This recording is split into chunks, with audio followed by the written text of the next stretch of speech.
As you all know, Splatoon Raiders just released, and with that, many fans are skeptical if the game's good because of its price and many other things. But if this is concerning for you, don't worry, because For this video, I'll be going through the early part of the game, rating it, and showing you all the features so you can see if the game is worth it or not, which believe me, it is. But anyways, let's begin with going through the game. In the beginning of the game, you're able to pick from 3 different difficulties, easiest to hardest, and of course, we chose the hardest difficulty. We want a challenge. Then right after this, you're brought to a character select screen, which took me way too long to create, but it's done. And here's our character, this thing right here. Then you get to watch a few cutscenes during this, but finally you get into the tutorial, which believe me, if you played Splatoon before, it's pretty similar to the rest of them. As you know, you aim, look around, fix your controls again, then you go around, fix your controls, learn how to swim, climb up walls, able to kill enemies, and then fix your controls again. But during all of this, you do get to see 2 new mechanics inside of the game. The first one is water surfing. Normally if you touch water inside any other games you would die, but here you can actually traverse it now. And the second thing being this giant destroyer machine mecha thingamabob. But now that you got through all the basics, let's go into how you actually play the game and how the gameplay loop actually looks like. First of all, once you get to the world map, there's 4 main distinct different types of levels. These being collect the treasure, collect the crystals, fighting the dungeon versus swarms of enemies, and finally tester missions. But how you mainly get stronger is when completing missions, you're able to get new and different guns, which is complete RNG depending on your own level, which also buffs how much HP you have and how much damage you do at your base level. There are so many different weapons inside of this game in different classes that I believe there's almost like 150. It's something crazy inside of this game. There's also these 2 things I like to call gadgets, and there's 2 of them you're able to equip onto your body. There's 3 different types, one for speed, which is the one that I'm using, one for damage, or one for support and basically tactics. Each one's depending on your own playstyle, but I believe that the speedster one is way stronger than the other 2. Not to mention, back on the raft, there's also a whole bunch of mini games that you're able to play. The only issue is that they are the most infuriating things you'll ever play. Believe me, this crane game might not look like much, but it took me 25 minutes just to grab the red chest, and it didn't even have anything inside of it. But while you're out exploring on these missions, there's also these little scrolls that you can find all around.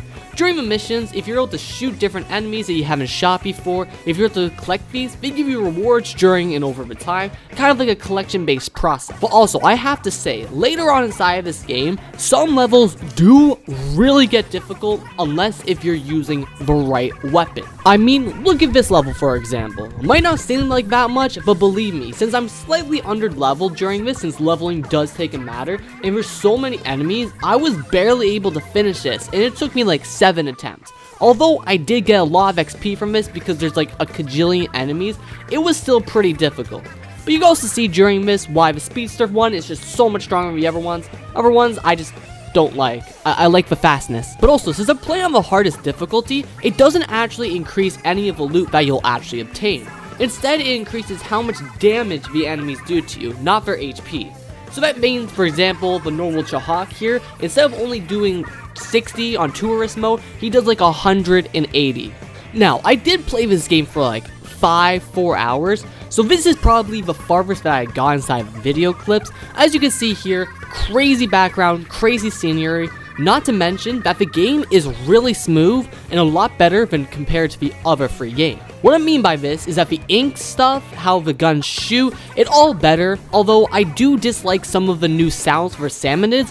In my preference, it's just so good. But while you're going through levels, and after you beat the first boss, which I won't put here to avoid spoilers, as you can see is some of these salmonids are a lot more aggressive and a lot stronger, because this is called spicy mode. In spicy mode, almost all the enemies are called salty salmonids, which is basically the super strong version of a regular guys. Every single character inside of this game has their own salty variation, so for example, the Stinger can have 4 lasers coming down at you, the Steel Eel can have 25 segments chasing you. It is crazy. But during a game mode like collect the crystals, there is one thing you do have to be wary of while you're fighting all the enemies, and that is anomalies. Now, anomalies aren't that often, I believe are only tied to this game mode that you're seeing, but basically any enemy at that point is a lot different. For example, this one right here is Jumping Chum. That means that all of them are bouncing around and are super aggro. And believe me, if you aren't using your super ability,